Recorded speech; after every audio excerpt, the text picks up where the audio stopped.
전에 오늘 숙제는 뒤쪽에 있는 중단원 기출문제 있잖아요. 내신 대비 교재 거기에 있는 해당하는 파트에 오늘 넣었던 거 고르 페이지하고 뒤에 있는 중력하고 우리 탄성들까지 넣을 거거든요. 13, 14에 11번까지 풀어보시면 돼요. 직접. 자, 풀어볼게요. 11페이지고요. 과학에서의 힘의 1번. 힘이 과학에서 말하는 힘을 의미하는 것도 있는데요. 아는 것이 힘이다. 이런 것들은 아니죠. 일상생활에서는 말이 되겠지만 국어적인 표현이고 과학에서는 운동 상태나 모양이 변화했다고 했죠. 점심을 굶었더니 힘이 없다. 왕에게는 막강한 힘이 있다. 파워, 권력 이런 것들은 좀 다르죠. 우리가 배구공을 손으로 힘주어 쳤다. 나의 의견을 힘주어 발표했다. 답은 4번이겠네요. 그죠? 손으로 힘을 줘가지고 배구공의 모양과 운동 상태 빠르기, 모양, 방향 이런 것들이 변하겠죠.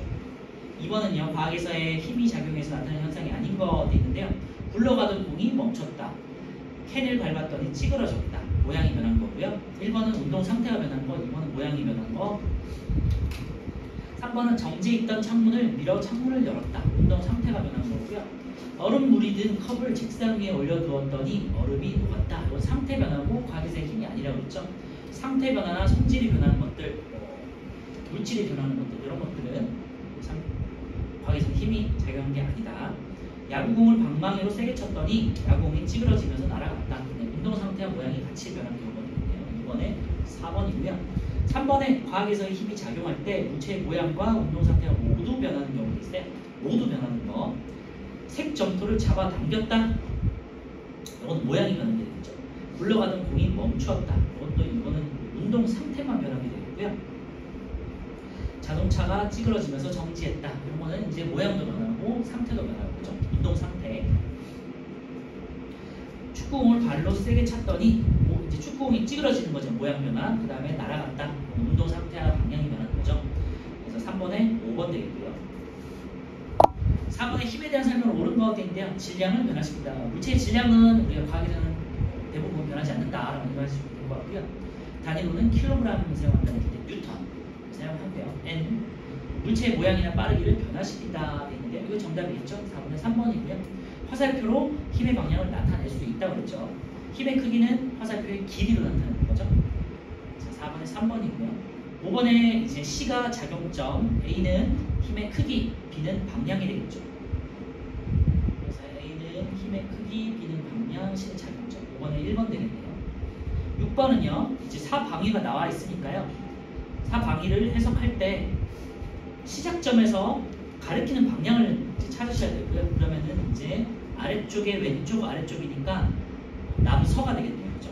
남서 쪽이 되겠고 1cm가 2N이니까 5cm가 10N 되겠죠. 남서 쪽에 10N 6번에 4번 되겠고요. 그리고 동남동서에서 우리가 보통 그냥 일반적으로는 관습적으로 동서, 남북 이렇게 표현하는데 과학이나 우리가 사회에서 지리 같은 거 표현할 때는요 북남이 우선이에요. 아시겠죠? 그래서 동남이 있으면은 남동풍 이런 식으로 쓰시고 북서쪽에서 바람이 분다면 북서풍 이렇게 하시는 거예요. 그래서 북남이 우선이고 그 다음에 동서는 북남쪽 다음 이렇게 해서 해주시고 그래서 남서 쪽이 있어요. 6번에 4번이고요. 7번은 5N과 3N의 힘을 같은 방향이네요. 그죠? 그래서 3N으로 하나는 잡아당기고 있고요. 하나는 왼쪽에서 오른쪽으로 밀고 있죠. 그러니까 방향 자체는 같아요. 그래서 화살표를 잘 보셔야 되고요. 7번에 8N으로 오른쪽 되겠다. 그래서 5번이고요. 8번은요. 가는 오른쪽으로 5N, 나는 오른쪽으로 1N이죠. 5N, 1N이니까 8번에 3번. 이렇게 쉽게 찾으실 수 있죠. 9번은요. 나란하게 작용하는 두 힘 A, B의 합력의 크기와 방향이 나머지 넷과 다른 거 되어 있는데요. 이제 더하거나 빼보면 되겠죠. 1번은 오른쪽으로 30N, 2번은 오른쪽으로 30N, 3번은 오른쪽으로 50N이네요. 답은 3번이네. 4번은요. 오른쪽으로 50 빼기 20이니까 30N, 5번은요. 오른쪽으로 80 빼기 50이니까 30N. 그죠? 쉽게 계산할 수 있고요. 5번에 3번. 방향만 잘 고려해라 라는 거 말씀드릴게요. 10번은요. 두 힘의 평형 조건은 옳은 거 되어 있는데요. 두 힘의 평형 조건은 두 힘이 일직선상에 있으면서 힘의 크기가 같고 방향이 반대일 때 그렇죠? 힘의 크기가 같고 방향이 반대인 건 10번에 4번이네요. 11번은요. 여러 힘이 동시에 작용했을 때 힘의 평형을 이루지 않는 것 되어 있는데요. 1번은 오른쪽 왼쪽 다 3N, 2번은요. 오른쪽으로 5N, 왼쪽으로 5N, 그러니까 힘의 합력이 0이죠. 3번은요. 오른쪽으로 3N, 왼쪽으로 3N 맞네요. 4번은 틀렸죠. 오른쪽으로 5N, 왼쪽에 6N이니까 왼쪽으로 1N만큼 치우쳐서 움직이겠죠. 다음 4번이고요. 5번은 위아래 다 2N이니까 맞고요. 11에 4. 12번은요. 반만 부를게요. 4번이고요. 멈춰있던 배에서 노를 저어서 배가 앞으로 나아간다. 이동하고 있으니까 힘의 합력이 0은 안 되잖아요. 자, 오른쪽에 실력 탄탄 1번은요. C가 되겠고요. C는 친구가 응원을 해줘서 힘이 났다. 이건 과학에서의 힘이 아니잖아요. 그 이유는 운동 상태나 모양이 변하는 경우가 아니기 때문이죠. 힘을 작용했을 때 운동 상태나 모양이 변해야 이제 과학에서의 힘의 작용이 되겠죠. 2번은요. 줄다리기를 하고 있어요. 왼쪽 학생이 잡아당긴 힘의 크기가 50N. 두 힘의 합력이 왼쪽으로 30N이에요. 그럼 오른쪽으로 20N만큼 잡아당기고 있는 거죠. 그래서 이번에 2번.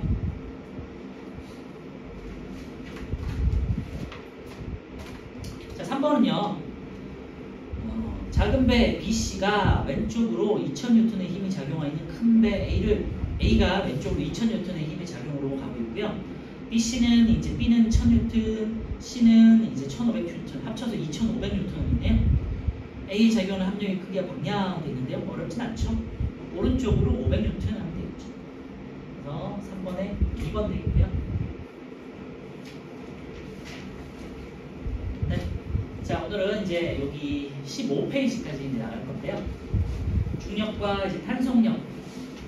오늘은 이제 중력과 탄성력을 배울 거고요. 중력은 지구 중심이 물체를 잡아당기는 힘인데 탄성력도 보통 우리가 용수철을 다루기 때문에 용수철이 아랫방향으로 수직하게 작용하잖아요. 그래서 보통 이제 무게를 잴 때 사용하기 때문에 우리가 중력과 탄성력을 같이 다루고요. 다음 주에는 우리가 이제 마찰력과 부력을 다룰 텐데 마찰력 같은 경우는 어떤 물체가 수평면에서 이렇게 가면서 물체를 정지시키는 힘을 말하는 거잖아요. 반대 방향으로 작용하는 힘.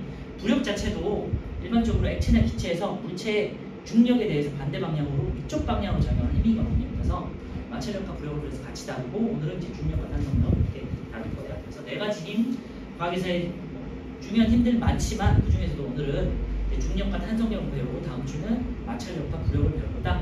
참고해 주시면 될 것 같고요. 중력은 굉장히 중요한 힘이고 우리가 앞으로 여러분들이 고등학교 때까지 과학을 계속 하는 한은 계속해서 볼 힘이에요. 참고해 주시고요. 중력은 잘 아시겠지만 지구 중심이 물체를 잡아당기는 힘인데요. 중력에 대한 이제 근원은 원래는 만류인력이라고 해가지고 모든 물체가 질량을 가지고 있는 모든 물체끼리 서로 잡아당긴다. 이게 이제 만류인력이고 우리가 알고 있는 뉴턴이 찾은 힘이 만류인력이에요. 원래는.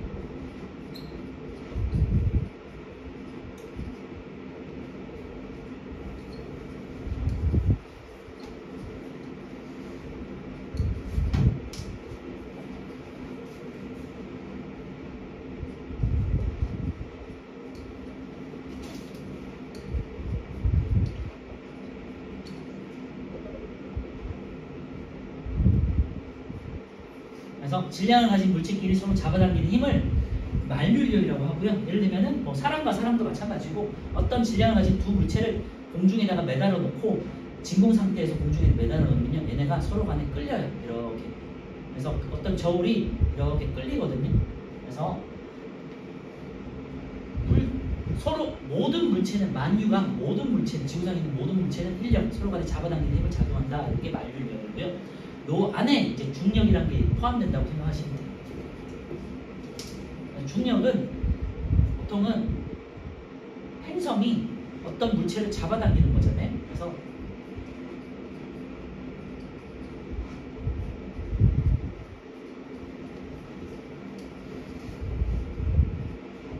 지구 중심이 물체를 잡아당기는 힘을 우리가 보통 중력이라고 하고 일반적으로 지구가 우리 지구상에 있는 물체들에 비해서 질량이 엄청 크잖아요. 상대적으로 너무 크잖아. 그러니까 모든 물체는 지구 중심적으로, 그러니까 지표적으로 떨어질 수밖에 없는 거겠죠. 물론 우리도 지구를 잡아당기고는 있어요. 그런데 상대적으로 질량 차이가 너무 크다 보니까 우리가 지구 쪽으로 이렇게 끌려 떨어지는 거지. 그렇죠? 그래서 모든 물체는 지상 위에 있을 때는 항상 아래쪽으로 떨어지는 거예요. 여기 이제 중력이 되겠죠. 그래서 중력이라는 거는 지구가 가진 질량은, 지구의 큰 질량이 물체의 작은 질량이지만 그걸 잡아당기고 있다 생각해 주시면 될 것 같아요. 그래서 방향은 우리가 이제 힘을 다룰 때는 크게 방향을 다룬다고 했잖아요. 그래서 방향은 지구 중심 방향이 되겠죠. 그래서 항상 수직하거나 연직 아랫 방향 이렇게 작용한다라고 생각해 주시면 돼요. 다시 보시면 중력은요, 지구, 달 같은 이제 천체, 보통 이제 행성 혹은 뭐 태양 같은 행성, 항성 혹은 뭐 이제 지구 행성 같은 지구 같은 행성 같은 것들이 이제 물체를 잡아당기는 힘이고요. 마찬가지로 이제 지구와 달 사이에도 중력이 작용해서 지구가 달을 잡아당기고 달도 지구를 잡아당기고 있잖아요. 그래서 어떤 특정 거리에서 이렇게 지구를 중심으로 돌고 있잖아요. 중력 때문이고요. 방향은요, 여기다가 밑줄에 놓으세요. 지구 중심 방향. 그리고 연직 아래 방향이 있는데요. 연직이라는 건요, 오른쪽 아래에도 이제 용어가 있긴 한데요. 지표면에 대해서 수직인 거를 우리가 연직이라고 말을 해요. 그래서 그냥 기본적으로는 수직하다 이렇게 생각해 주시면 돼요. 연직이라는 거는. 그래서 지구 중심 방향이고요. 보통은 이제 아랫 방향 이렇게 생각해 주시면 되는데, 오른쪽 그림을 보시면요, 우리가 문제를 볼 때는요, 지구 중심 방향을 찾아서 문제에 있는 지구 중심 방향을 찾아서 화살표를 하시면 되는데, 가끔씩 이런 실수를 하시는데 무조건 아랫 방향으로 생각하니까 이제 그냥 기본적으로 지구가 이렇게 있는데, 그러면은 지구 중심 방향을 찾으셔야 되는데, 만약에 A, B, C, D가 있을 때 항상 지구 중력 방향은 지구 중심 방향 이렇게잖아요. 근데 그냥 실수로 이렇게 찾으시는 친구들이 있어요. 무조건 아랫 방향이라고. 그런 실수는 하면 안 되겠죠. 그래서 오른쪽에 1번을 보시면요, 물체가 떨어지는 방향도 있는데요. 지구 중심 방향이 C를 고르셔야 돼요. 근데 무심코 그냥 D 이렇게 찾으시는 친구 있거든요. 그런 실수하시지 않으셔야겠죠. 문제에 주어진 지구 중심 방향을 찾아라. 그렇죠? 1번에 오른쪽에 있는 거 C예요. C. 다시 왼쪽에 와가지고요.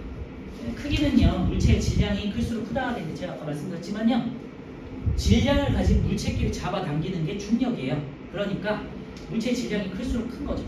그래서 물체와 지구를 비교했을 때 지구 쪽으로 물체가 떨어지는 이유는 다시 말씀드리지만 지구의 질량이 크기 때문이에요. 그렇죠?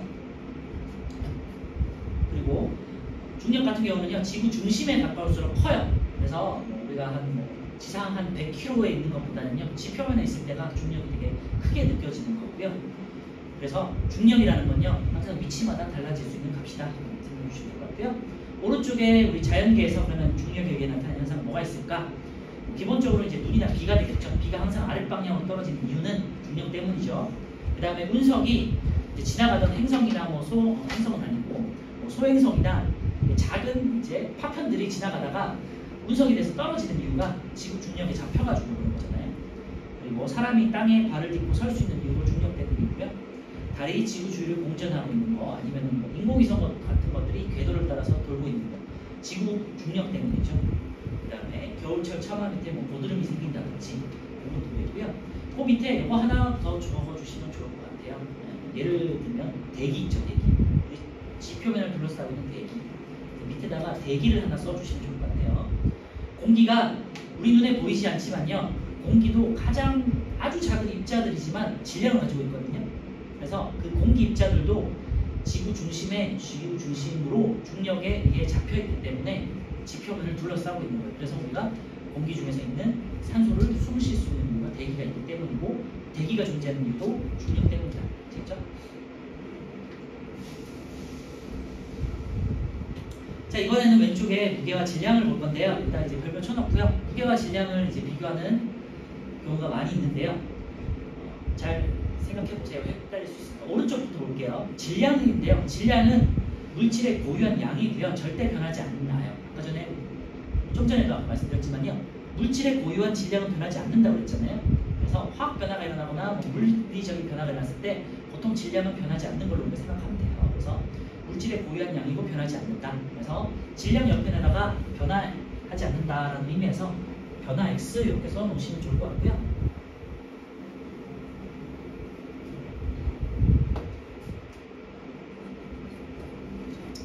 무게는 중력을 고려한 값이고요. 그러니까 중력의 크기로 표현하는 거기 때문에 중력에 따라 달라져요. 그리고 질량은 고유한 양이기 때문에 변화하지 않아요.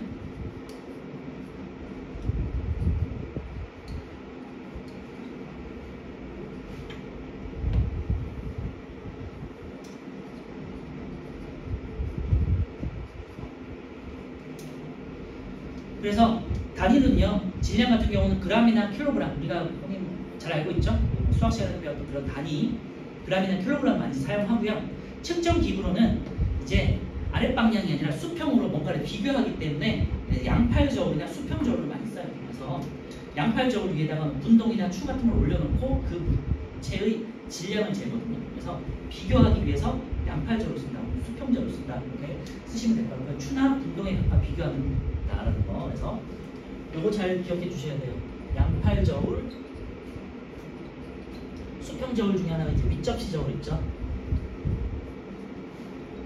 그래서 이런 애들은 이제 추나 분동을 가지고 이제 질량을 비교한 값으로 나타내고요. 측정 장소가 바뀌어도 아까 말씀드렸지만 물질의 양은 변하지 않아요. 그래서 질량은 변하지 않는다. 잘 기억해 주세요. 질량은 절대 변하지 않아요. 자, 이번엔 왼쪽을 볼게요. 무게는요, 중력의 크기예요. 그래서 중력에 따라서 달라지는 값을 우리가 이제 무게라고 정의를 하고요. 단위로는 우리가 뉴턴 했던 뉴턴을 사용하고요. 킬로그램. 측정 기구는요, 이게 이제 아랫방향으로 작용하는 걸 생각하시면 돼요. 용수철 저울, 그리고 안진뱅이 저울, 그리고 우리 몸무게를 잴 때 체중계, 이런 것들이 다 공통점은 용수철이 들어가요. 용수철 저울, 그리고 안진뱅이 저울은 우리가 이제 뭐 마트나 집에서 쓰는 작은 이렇게 올려놨을 때 이렇게 바늘이 이렇게 돌아가는 거 있잖아요. 그런 거 말하는 거고, 이제 체중계 이런 것들도 체중계 안에도 다 용수철이 요만하게 들어가 있거든요. 그래서 용수철이 들어가는 것들, 그러니까 수직한 방향으로 작용하는 것들은 보통 이제 중력의 크기를 재는, 무게를 재는 용도로 쓰인다. 생각해 주시면 될 것 같고요. 특징은요, 특정 장소에 따라서, 그러니까 위치에 따라서 중력이 달라지니까 무게도 달라져요. 그러니까 밑줄에 놓으시면 될 것 같아요. 무게는 달라진다.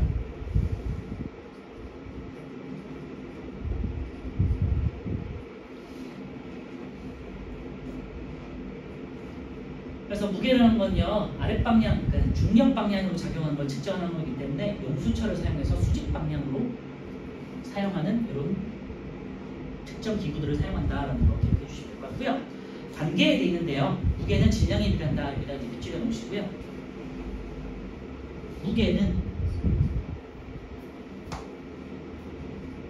무게의 정의는요, 이제 중력의 크기인데요. 중력의 크기의 중력에 대한 상수가 9.8이에요. 그래서 9.8 곱하기 질량으로 표현을 해요. 이렇게 이제 참고해 주시면 될 것 같고요. 그래서 질량은 변하지 않는 값이고 무게는 질량에 따라서 9.8을 곱한 값이라고 생각하시면 되고요. 이 9.8은 지구에서의 중력 값이에요. 그래서 만약에 달로 갔다 그러면은 달 같은 경우는 지구의 6분의 1 정도 중력이, 그래서 이것도 값이 달라지겠죠. 그래서 위치에 따라서, 행성에 따라서 이제 달라질 수 있어요. 무게는. 그래서 화살표 오른쪽에 보시면 지구 표면에서 물체의 무게는 있는데 여기다가 이제 밑줄에 놓으시고요. 혹은 뭐 9.8에다가 동그라미 쳐놓으면 될 것 같아요. 이 상수, 중력 상수라고 하고요. 이 중력 상수는 굉장히 중요해요. 9.8이라는 거 굉장히 앞으로 많이 보실 거고, 물리학에서 특히 많이 다루는 상수니까 참고해 주시면 될 것 같아요. 그래서 물체가 받는 중력의 크기를 이렇게 9.8 곱하기 질량으로 정의하고요. 이거를 우리가 중력의 크기라고 해요. 물체가 직접. 그래서 무게는 질량에 비례한다. 그리고 보통 지구에서는 9.8을 곱해준다. 이 정도까지 체크해 주시면 될 것 같고요. 그래서 예를 보시면요, 질량이 1kg인 물체의 지구 표면에서 무게는 약 9.8N이다. 9.8을 곱했으니까 못하는 거고요. 밑에 보시면요, 지구와 달에서의 무게 질량이 있는데요. 결론을 먼저 말씀드리면 질량은 변하지 않고 무게는 중력에 따라 달라진다는 거예요. 1번, 질량은 물질의 고유한 양이므로 지구와 달에서 질량은 같다. 아시겠죠? 근데 2번요, 달의 중력은 보통 일반적으로 지구 중력의 약 6분의 1 정도 돼요. 달에서 물체의 무게는 지구에서의 약 6분의 1이다. 아시겠죠? 그래서 이제 앞으로 이런 문제를 많이 볼 건데요. 지구와 달이 있어요. 지구에서 30kg인 물체가 있어요. 달에서도 30kg가 돼요. 질량은요. 근데 무게를 재면요. 그냥 이제 9.8을 안 하고 이제 러프하게 10을 곱할게요. 10N을 곱할게요. 그러면은 300N이 되겠죠. 근데 달로 가면요. 6분의 1로 줄기 때문에 중력이 줄어서 이제 50N으로 측정이 돼요. 아셨죠? 그래서 질량을 물었을 때는 동일하다. 근데 무게를 봤을 때는요. 6분의 1로 줄어든다. 그렇게 계산해 보시면 될 것 같고요. 그러면 여러분의 몸무게도 마찬가지예요. 예를 들면 30kg 정도 되는 친구가 있다. 그러면은 질량을 재면 30kg지만 몸무게를 재면 300N이 아니라 550N으로 나온다는 소리가 되겠죠. 그래서 참고해 주시고, 만약에 달에서 100N짜리의 물체가 있다. 그러면요. 지구에서는 곱하기 6을 해서 600N이고요. 질량을 따지면 나누기 10해서 60kg다. 여기도 60kg였다. 라고 해석할 수 있어요. 그래서 지구에서 달로 변환을 하거나 달로 지구에서 변환을 할 때 참고해 주시면 될 거는 질량은 변화가 없고, 질량에다가 9.85는 10을 곱해서 나온 그 무게값은 변할 수 있다라고 참고해 주세요. 됐죠? 좀 은근히 헷갈리니까 나중에 문제 푼다고 하고요. 오른쪽에 2번하고 3번을 먼저 한번 풀어볼게요.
자, 2번 물체에 작용하는 중력의 크기를 의미한다 돼 있는데요. 요거는 중력의 크기니까 무게가 되겠고요.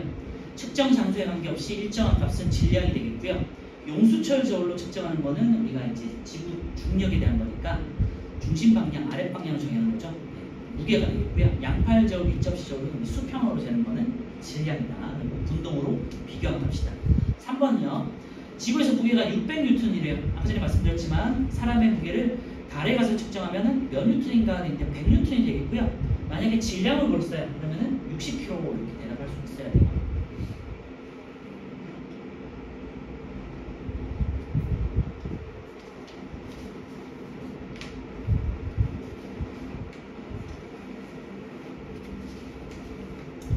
자, 우리 조금 이제 순서를 바꿔서 23페이지로 넘어가셔가지고요. 중력에 대한 문제를 조금 먼저 풀어볼게요. 1번부터 8번까지.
배운 내용에서는 가장 중요한 거는 무게와 질량의 비교에 대해서 잘 설명할 수 있어야 되고요. 마찬가지로 학교 수행에서도 많이 다룰 수 있는 부분이에요. 무게와 질량을 비교하는 것들. 무게는 중력의 크기를 나타내는 양이기 때문에 변할 수 있다. 질량은 고유한 양으로 절대 변하지 않는다라고 참고해 주시면 되고요. 그다음에 단위 같은 경우 무게는 단위가 뉴튼, 그리고 질량 같은 경우는 킬로그램, g이고요. 그래서 무게는 우리가 측정 기구는 밀접 수철이 들어가는 것들, 용수저 저울, 밀접 안전뱅이 저울, 그 다음에 체중계 이런 것들이고요. 그 다음에 질량 같은 경우는 수평으로 되는 거, 수평 저울 중에서도 양팔 저울, 그 다음에 밀접시 저울 이런 것들이 있다. 지구와 달의 중력 차이는 6배 정도 차이가 나고요. 지구에서 달로 가면은 6분의 1로 중력이 줄기 때문에 무게도 6분의 1로 감소한다. 이렇게 정도에 정리해 주시면 되겠죠.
시간상 우리 같이 한번 볼게요. 1번 중력에 대한 설명을 오른과 같은 있는데 중력의 단위는 뉴턴이죠. 중력의 크기는 물체의 질량과 관계없는 게 아니라 이제 관계 있고 비례한다는 값이 있죠. 무게는 9.8 곱하기 질량으로 표현할 수 있다는 거. 다른 행성에서는 중력이 작용하지 않는다는 건데요. 질량을 가지고 있는 모든 물체는 다 중력이 작용해야 합니다. 그래서 다른 행성은 당연히 작용이 되고요. 지구에서 중력의 방향은 지구 중심 방향이다가 정답이네요. 1번에 4번이고요. 지구는 모든 물체에 같은 크기의 중력을 작용한다 되는데요. 그렇죠? 물체의 질량만큼 작용하는 거예요. 이번에 두 물체가 움직이는 방향은 되는데요. 무턱대고 그냥 DD 이렇게 찾으시면 안 되겠죠. A하고 C를 찾으셔야 되고요. 답은 2번 되겠죠. 3번에 옳게 설명한 친구의 이름 되는데요. 하나는 사과에 작용하는 중력의 방향은 지구 중심 방향이다. 이거 맞죠? 사과에 작용하는 중력의 크기는 사과의 질량과 같다 그랬는데요. 사과에 작용하는 중력의 크기는 사과의 질량과 같은 건 아니고요. 질량에 비례하는데 질량 곱하기 9.8이죠. 정확하게는. 미니는요. 사과의 질량이 500g이라면 사과에 작용하는 중력의 크기는 1kg일 때 9.8N이니까 500g이면 절반을 해서 4.9N이겠죠. 3번은 1번이고요. 4번에 이제 고드름이 생기는 건 중력 때문이고요. 같은 종류의 힘이 작용해서 나타나는 현상입니다. 중력 때문에 아랫방향으로 뭔가가 잡아당겨지는 거 찾으시면 되겠죠. 운석 맞죠? 눈귀 맞죠? 달이 지구 주위를 돌고 있다 맞고요. 사람이 지면에 발을 딛고 서 있다 맞죠? 운동장은 굴러가는 공이 멈추죠. 오늘 마찰력 때문이고요. 뒤쪽에서 이제 배울 거고, 마찰력은 수평 방향 혹은 수직 방향도 되겠지만 어쨌건 운동 방향의 반대 방향으로 힘이 작용해서 멈추게 만드는 거예요. 4번에 5번이고요. 5번은요, 질량이 60kg의 물체가 있고요. 달을 가져갔을 때 달에서 측정한 물체의 질량과 무게에 있는데요. 질량 변화는 없으니까 60kg이고요. 그 다음에 아까 전에 봤던 건데요. 9.8을 곱할 필요는 없고요. 우리가 주관식은 아니니까 이렇게 지구, 달 쓰시고 60kg 보통 한 10을 곱해 보시면 돼요. 그래서 600N 일로 가면은 100N 이렇게 이제 찾으시면 되겠죠. 100N에 가까운 거 98N이죠. 5번에 4번 이렇게 찾으시면 돼요. 6번은요, 달에서 측정한 어떤 물체의 무게가 49N이다 돼 있고요. 이 물체를 지구에서 측정했을 때 질량은 되는데, 이번에는 달에서 50N이라고 생각해요. 50N. 이렇게 가면은 6배니까 300N 되겠고요. 아까 전에 했던 거죠. 30kg고 30kg. 이렇게 이제 찾으실 수 있으시면 돼요. 그래서 이 물체의 질량은 6번, 1번 되겠죠. 머릿속에 하려면 좀 헷갈릴 수 있거든요. 그래서 항상 지구와 달을 써놓고 이렇게 표시를 하세요. 7번은요, 무게와 질량에 대한 설명을 옳은 것 같은데 한번 볼게요. 7번에 5번이고요. 물체를 들 때 무겁거나 가볍게 느껴지는 것은 중력의 비가 다르기 때문이죠. 질량이 비례하니까. 자, 8번은요, 이제 가와 나가 있는데, 가는 지구에서 300N이라고 생각하시면 돼요. 지구에서 300N. 그리고 얘는 300N이면 달로 가면은 50N이고, 아까 전에 했지만 30kg 정도 되고 30kg에 얘가 지금 가가 되겠고요. 나 같은 경우는 100N이에요. 그러니까 일로 오면은 600N이면 아까 또 했던 거네, 그치? 그러면은 10으로 나누면 60kg, 60kg 이렇게 되겠죠. 그러니까 나는 가보다 2배가 더 무거운 물체였네요. 자, 가의 물체를 달에 가져가면은 가 무게가 약 49N이니까 50N이니까 맞죠? 나의 물체를 지구에 가져가면 무게가 588N이라는데요. 지구에 가져가면 600N, 그죠? 기억 니은, 그래서 다음 8번에 4번 이렇게 찾으시면 되게 쉽게 찾을 수 있겠죠? 근데 요거 이렇게 안 하면 머릿속에서 하시면 되게 헷갈릴 수 있으니까 이런 식으로 표시를 하세요. 질량은 가의 물체가 나의 물체보다 크다 되는데요. 나가 가보다 크다. 그리고 보통 아까 말씀드렸지만 9.8로 딱 주어져서 계산하는 문제가 나오면 9.8로 해야겠지만 보통 일반적으로 그냥 10N이라고 나올 때도 있어요. 그냥 계산하기 쉽게. 그래서 그냥 그때 맞춰서 하시면 될 것 같고, 객관식 같은 경우는 이제 그냥 대략 10N으로 계산하셔도 충분히 풀 수 있다. 자, 이제 마지막으로 왼쪽으로 돌아오셔가지고요. 14페이지 이제 탄성력을 볼 건데요. 탄성력은 우리가 잘 알고 있는데 용수철이나 고무줄 같은 거 늘어났다가 다시 되돌아가는 거잖아요. 이게 이제 탄성력이라고 하고요. 탄성이라는 건요, 물체가 원래의 모습으로 돌아가려는 성질을 우리가 탄성이라고 해요. 그런데 변형된 물체가 원래 모양으로 되돌아가려는 힘, 그러면은 이제 탄성력이 되겠죠. 그죠? 그리고 탄성력이 작용하는 물체, 탄성체가 돼요. 이런 식으로 이제 찾아보시면 될 것 같고요. 그래서 원래 모양으로 되돌아가는 힘을 우리가 탄성력이라고 하고요. 변형되기 전에 원래 상태로 복원하려는 힘이라고 생각하시면 돼요. 방향은요, 그래서 방향이 중요하다고 했죠. 반대 방향이에요. 작용한 힘의 방향과 반대 방향. 내가 고무줄을 당겼어요. 그러면은 반대 방향으로 돌아가려고 하잖아요. 그치? 활을 잡아당겼어. 활이 제자리로 돌아가잖아요. 용수철이 잡아당겼어요. 다시 원래대로 돌아가려고 하잖아요. 그래서 힘의 방향과 반대 방향이에요. 반대 방향에다가 동그라미 쳐놓고요. 반대에다가. 크기는요, 물체에 작용한 힘의 크기가 같아요. 그래서 내가 10N만큼 잡아당겼어요. 용수철을. 그러면은 용수철은 10N만큼 되돌아가려고 하는 거예요. 탄성체의 변형이 클수록 탄성력의 크기가 크다가 되는데요. 뭐 당연하겠지만 5N으로 잡아당기는 것보다는 10N으로 잡아당기는 게 더 크고 20N, 30N으로 잡아당기는 게 점점점 더 많이 늘어나겠죠. 그죠? 그래서 작용한 힘의 크기와 같고야 빗줄에 놓으시고 변형이 클수록 탄성력의 크기도 큰 게 되겠죠. 일반적으로 우리 용수철이나 고무줄 같은 거 생각해 보시면 될 것 같아요. 보통 이제 탄성체 같은 경우는요 한계가 있어가지고 고무줄이나 용수철을 마구잡이로 이렇게 잡아당기시면은 끊어지잖아요. 탄성체의 한계라는 표현을 많이 쓰게 됩니다. 참고로만 해주세요. 자, 밑에 있는 그림을 보시면요 용수철을 눌렀을 때 왼쪽으로 눌렀어요. 그러면은 탄성력의 방향은 오른쪽이 되겠죠. 왼쪽으로 2N의 힘으로 눌렀어요. 그럼 탄성력은 오른쪽으로 2N만큼의 크기로 작용합니다. 크기는 같고 방향은 반대. 용수철을 이거는 당겼어요. 오른쪽으로 당기면요 왼쪽으로 탄성력이 이제 들어가려고 하고요. 그래서 오른쪽으로 2N의 힘으로 당기면 탄성력은 왼쪽으로 2N만큼 작용한다. 그렇죠? 어렵지 않고요. 오른쪽에 4번 한번 보시면요. 방향을 화살표로 나타내라 되는데 왼쪽으로 눌렀죠. 그러면 화살표는 오른쪽이 되겠죠. 2번은요. 오른쪽으로 당겼잖아요. 그러면은 탄성체는 왼쪽으로 가려고 하겠죠. 그래서 왼쪽. 3번은요.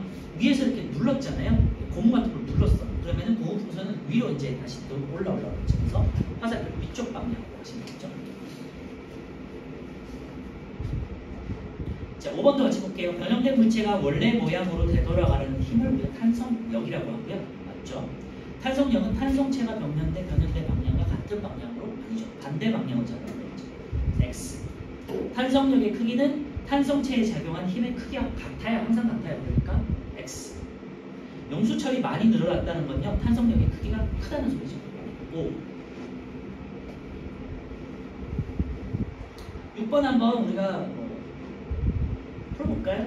풀어보시면 좋을 것 같아요. 그냥 다시 다루긴 할 텐데요. 먼저 한번 풀어보세요.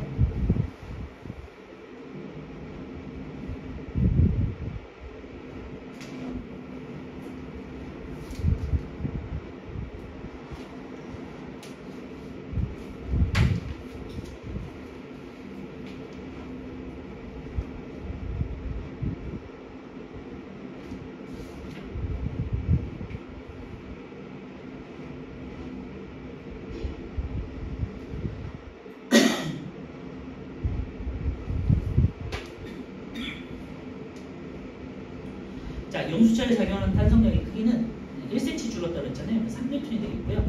용수철 6N의 힘으로 누르면 용수철은 2cm 줄겠죠. 그래서 어렵지 않죠. 비례한다는 것만 참고해 주시면 될 것 같고요. 다시 이제 14페이지로 돌아와가지고요. 마지막으로 정리하면요. 방금 했던 문제에 대한 정리예요. 용수철이 늘어난 길이와 용수철의 탄성력과의 관계에 있는데요. 3N만큼 잡아당기면요. 3cm 늘어났잖아요. 그리고 2N일 때는 2cm, 1N일 때는 1cm다. 그래서 비례한다는 것만 참고해 주시면 될 것 같고요. 이거를 그래프 나타내면 1N일 때 1cm, 2N일 때 2cm, 3N일 때 3cm 이런 식으로 이제 비례해서 힘의 크기에 비례한다는 거죠. 네, 오른쪽에 화살표 옆을 보시면요. 용수철의 탄성력 크기는 용수철이 늘어난 길이에 비례한다. 여기다가 이제 줄여 놓으시면 될 것 같아요. 그래서 용수철에 작용한 힘의 크기에 비례한다. 참고해 주시면 될 것 같고요. 이런 문제를 풀 때는요. 용수철의 원래 길이를 뺀 값이에요. 늘어난 길이만 따지는 거예요. 알겠죠?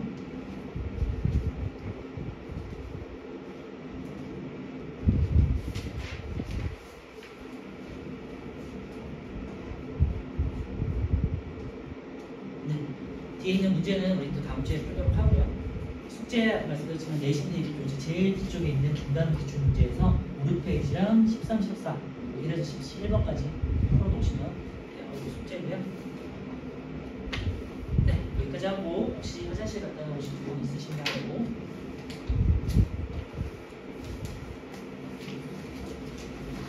있으면 오늘 중력과 탄성력에 대해서 할 거예요.